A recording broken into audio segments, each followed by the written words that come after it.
In today's video, I'll be sharing my 90s vinyl collection with new and original pressings. So if you remember the time of the best decade for music, stick around. Hi besties. I have trust issues.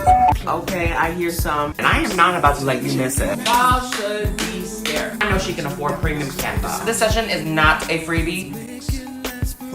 Hi, I'm Dante, and I'm a pop culture obsessed social media consultant and digital creator who cannot get enough of the 90s because, let's be honest, it was the peak of the music industry. It had the best fashion, and it was a time where all the legends were on top of their game. I've been collecting vinyl since 2016 and inherited my parents' collection with a few of my own, so let's get right to it. This video will focus on the 1990s, obviously, but make sure to check out my 80s collection video below. I think the 90s were the best time for music just because if you look at music history, you know, the record labels, they had money to spend because of the boom from MTV, because in the 70s, late 70s, there was a decline, disco was dying, nobody wanted to listen to radio, and then you had MTV, which basically revitalized the music industry landscape. And so all of a sudden there was $1 million budgets for music videos and big tours and blockbuster albums, and you had vinyls, CDs, and cassettes being available for purchase, plus video singles. So there was a lot of merchandise going in. People were buying things like crazy, and it was amazing. I wasn't even like born in the 90s, but I can understand the significance of the decade. We're not gonna get into it. I'm not one of those people that's like, oh, I miss the old days.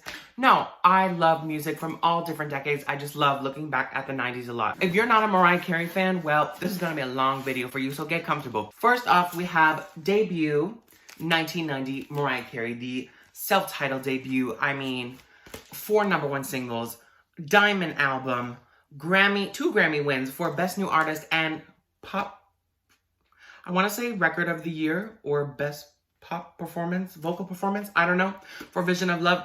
I mean, Mother came out the gate swinging. So a bulk of these are from the MC30 reissue. I have basically everything from this to Charm Bracelet. However, we're still working on the 2000s album, so stay with me, okay? Favorite songs from here, I have to say, I think Debut is so underrated just because Mariah has so many albums.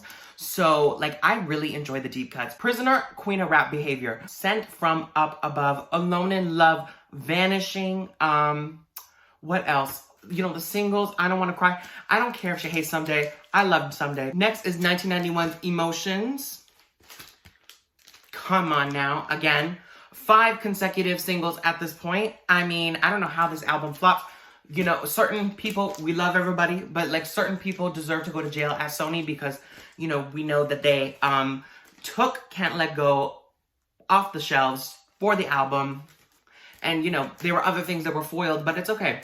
Obviously, And You Don't Remember, Can't Let Go, deserve #1. We all know that. Make It Happen, my go-to inspirational jam. If It's Over. To Be Around You. To Be Around You is so underrated. Nobody talks about this on Twitter. To Be Around You is genius. It's like Make It Happen's older sister, but like better. You still have the gospel feel, but it's still like disco. I love it. I love it. And let's talk about the remixes. You know what? I'm gonna have to make a whole episode about this. Let's get to the next one. I can't talk too long or else, you know, I'm gonna have to edit this all out. MTV Unplugged, 1992. My favorite is Someday. The fact that she released this EP was so successful. Everybody was doubting her because she wasn't touring. And then she's like, you know what? You better stop. 1993's Music Box. Y'all, you know, a lot of people like to sleep on Music Box. A lot of people call it overrated, whatever, snooze box, you know. But now that I know, come on. Anytime You Need a Friend, yes. Never Forget You, come on now. But specifically, the CNC David Cole remix of Anytime You Need a Friend. I mean, the little whistle near the end. The real ones know. Merry Christmas, Mariah Carey, 1994. You know, the locals who are watching will know this. All I Want for Christmas Is You, Simply Iconic. I did a whole video essay on it. Go check that out below, and you can learn more about the album. But I would have to say, like, aside from the single, my favorite is Christmas Baby Please Come Home. And also, Jesus, Born on This Day. I didn't even know Mariah wrote that. I honestly thought it was a Christmas carol. I'm like, oh, I've never heard this before. Love. Daydream, 1995. The fact that she used one picture from Steven Meisel for the whole era. Again, certain people at Sony need to be jail time for them, but we love everybody. Yeah, so I really like the slow tempo songs on this, like Melt Away, Underneath the Stars, One Sweet Day, whatever. Long Ago. Next, her best album, my favorite. Sorry, I'm kind of rushing through this because there's a lot to go through. 1997's Butterfly.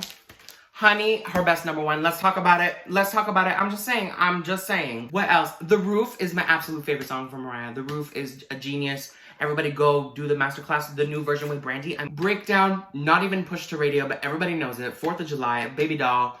Yeah, those are my faves. Those are my faves. And finally, Rainbow, which again, the fandom loves to slander. 1999's Rainbow. David LaChapelle photos. I love Rainbow. I mean, yeah, it was rushed, but I mean, considering it's rushed and it had 2 number ones, it was also a number 2 album and it sold a lot. I mean, and the artistry on it was amazing. So considering it was rushed, I mean, who else can say they can rush an album in 2 weeks and have a successful album? Only her and Beyonce, because B-Day, that was recorded in 2 weeks, can do that. So my fave, probably the Heartbreaker remix, obviously. Thank God I Found You, Make It Last remix. Absolutely my favorite remix from her. Amazing, so talented. You know, talented, brilliant, amazing, show-stopping. Like, I can't even get into it. Bliss, she is whistling on the whole song. Leave me, yeah, she did that. She deserves several things just for that. Just give her Grammys, more Grammys. Cry Baby with Snoop Dogg, that's another one of my faves. Now we can move on. So now we got all my Mariah vinyls out of the way. We can now move on to the other legends that I have. I actually don't have a lot of 90s vinyls. It's still a work in progress. It's really hard to find 90s vinyls because either it's a reissue, so you have to pay a lot of money, or it's like never in stores because we're not in the 90s anymore. And then second of all, most 90s things like we're only on CD and cassette, so we have to wait for the vinyl reissue now, which is really annoying. So ththese are like all new. Like none of these are original, I think. Oh, there's only one that I thrifted. It's really hard to find 90s vinyls, but I do my best. Next is 1991's Michael Jackson's Dangerous. She Drives Me Wild, Can't Let Her Get Away, In the Closet, Who Is It, Given to Me, like graduations, weddings, funerals, Jam, Why You Wanna Trip on Me, like Remember the Time. I mean, he did what had to be. Teddy Riley deserves several flowers for that, but really In the Closet is so iconic. The music video with Naomi Campbell, I mean, honestly, like there are things that I want to say, but I need to keep it age appropriate for YouTube. Next is a thrifted single for Vogue by Madonna, which I got at a thrift store. And I was really excited to get this because I saw this at another thrift store in 2019. But then the pandemic happened and that thrift store ended up shutting down. And I will always regret it to that day for not buying it. I don't know why I didn't. I was like, oh, I don't want to spend the money. But I should have, because this is extremely hard to find any singles in general.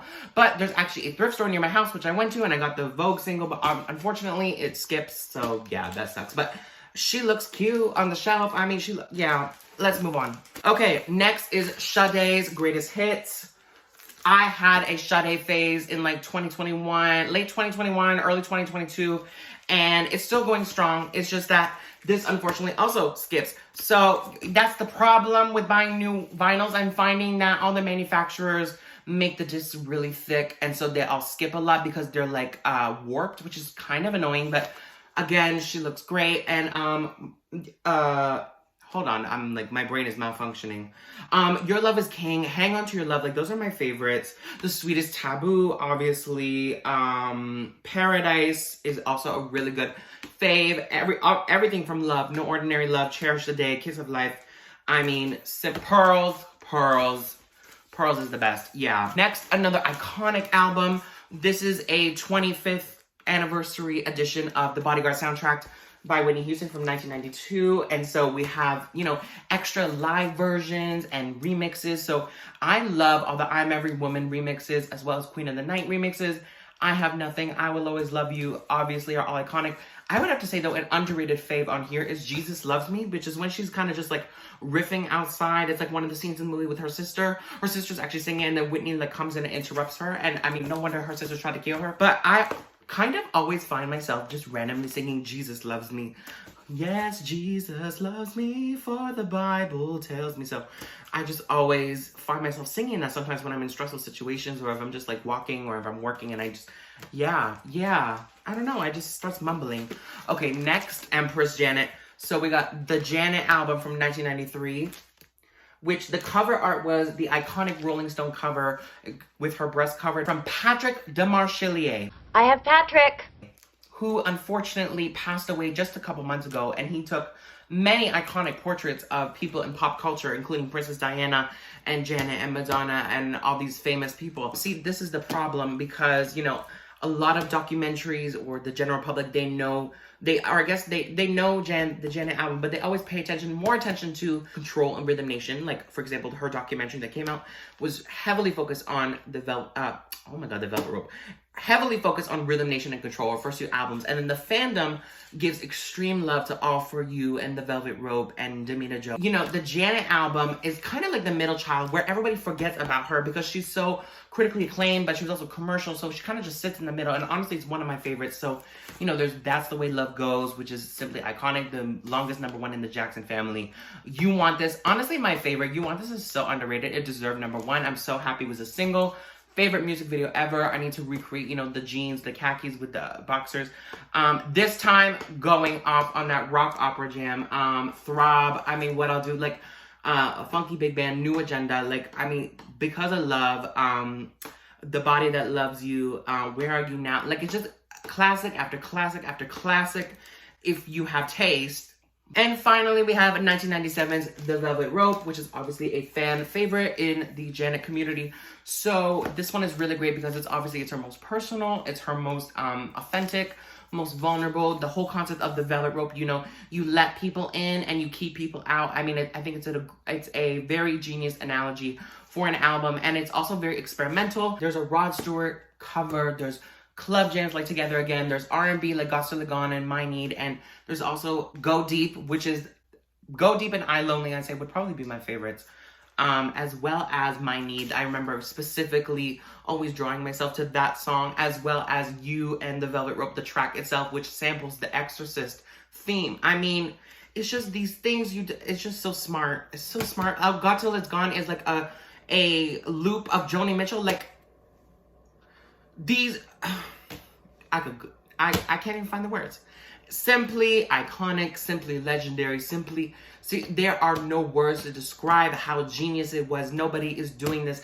Nobody is doing this. Nobody doing this. And the general public just pays it dust because I'm tired of hearing Together Again. We get it. Okay, there's other good songs on here that y'all are missing out on. So go listen to that. And that is my 90s vinyl haul collection with new and original pressings. So I hope you enjoyed that.